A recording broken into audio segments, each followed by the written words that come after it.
¿Qué tal? ¿Cómo están? Hoy vamos a explorar una idea que es, de verdad, muy poderosa. La idea de que cada uno de nosotros puede convertirse en el artista de su propia realidad. Y no estamos hablando de pintar o esculpir, para nada. Es algo mucho más profundo. Así que vamos a meternos de lleno en este tema. Arranquemos con la pregunta del millón. ¿Quién está realmente al mando? Uno tiende a pensar que es la parte consciente, con sus planes y decisiones, la que lleva el timón. Pero, ¿y si les dijera que la mayor parte del tiempo hay un director oculto moviendo todos los hilos? Y aquí está la cifra que lo pone todo en perspectiva. 95%.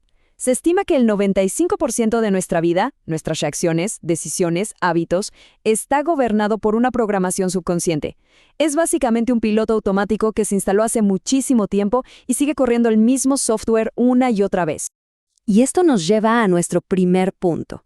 Imaginen que la vida es como un lienzo, pero que en lugar de recibirlo en blanco, nos lo entregan ya con un boceto hecho, un guión invisible que se escribió sin que nos diéramos cuenta, y que, claro, define gran parte del camino.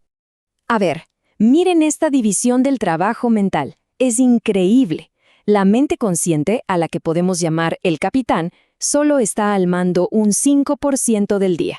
Es la parte lógica, la que analiza y hace planes. Pero el piloto automático, la mente subconsciente, es la que controla el 95% restante. Y esta parte no razona, es puramente emocional, asociativa, y su única función es ejecutar los programas que ya tiene instalados. Esta analogía del experto Víctor Brossat es sencillamente brillante, pinta el cuadro perfecto. Nuestro potencial, nuestro hardware, es espectacular, como una computadora de última generación. Pero el software, los programas que corremos todos los días, a menudo son totalmente obsoletos. Fueron instalados en la infancia y están basados en miedos y creencias que ya no nos sirven. Entonces, ¿cómo es que se instala este software? Pues, el proceso arranca muy temprano. Hasta los 2 años, más o menos, hay una expresión libre y auténtica. Pero entre los 2 y los 3 años, nos damos cuenta de que para sobrevivir, para ser queridos y aceptados, tenemos que actuar de cierta forma. Y ahí es cuando empezamos a construir un personaje. Para cuando llegamos a los 7 años, esa máscara, esa programación de supervivencia, ya está prácticamente fijada. Y aquí está la clave de todo esto. La programación no sucede con un lenguaje lógico o racional. Para nada. El subconsciente tiene su propio idioma. Un idioma que se basa en emociones y en símbolos. Y es justo aquí donde el concepto de arte se redefine por completo. Olvídense de la disciplina artística. En este contexto, el arte es el mismísimo proceso de la creación. Es la suma de nuestros pensamientos, nuestras emociones, deseos y, sobre todo, nuestras acciones. Ese es el lenguaje que el subconsciente entiende a la perfección. Y este arte que nos programa está literalmente en todas partes. Pensemos en los programas de televisión. La palabra lo dice todo. O las narrativas de las noticias que nos generan miedo. La publicidad que nos dice qué desear. Incluso los videojuegos en los que nos sumergimos. Todas son formas de arte que van instalando creencias y respuestas emocionales en nuestro sistema operativo sin que ni siquiera nos demos cuenta. La prueba más clara de esto es ver una película de terror. La mente lógica sabe perfectamente que son actores, que la sangre es falsa, pero el cuerpo reacciona como si fuera real. El corazón se acelera, los músculos se tensan. Esto demuestra el poder inmenso que tiene el lenguaje simbólico y emocional sobre nuestro sistema. El cuerpo no discute, simplemente siente. Bueno, ya vimos el problema. Ahora vamos a la parte más emocionante, la solución. Porque si fuimos programados con este lenguaje, podemos usar exactamente el mismo lenguaje para reprogramarnos a nosotros mismos de forma consciente.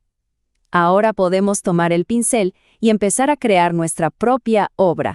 Según las fuentes que analizamos, el proceso sigue 4 pasos muy claros. Primero, hay que reconocer el programa, o sea, cacharlo en el momento en que se está ejecutando. Segundo, elegir, decidir de forma consciente qué nueva creencia se quiere instalar. Tercero, crear una nueva experiencia simbólica, un ritual, algo que le haga sentir al cuerpo que eso nuevo ya es real. Y cuarto, que es crucial, actuar en consecuencia.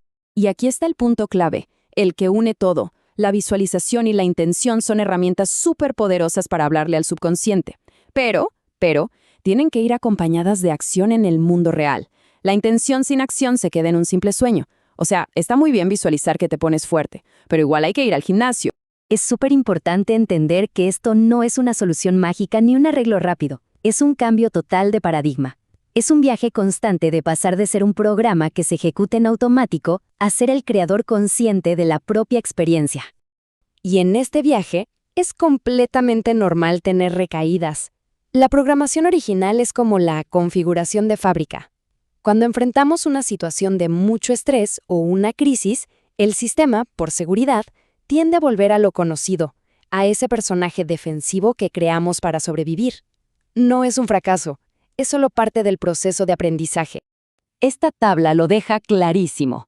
Por un lado está el ser defensivo, el que creamos en la infancia. Su objetivo es sobrevivir, opera desde el miedo y necesita la aprobación externa para sentirse seguro.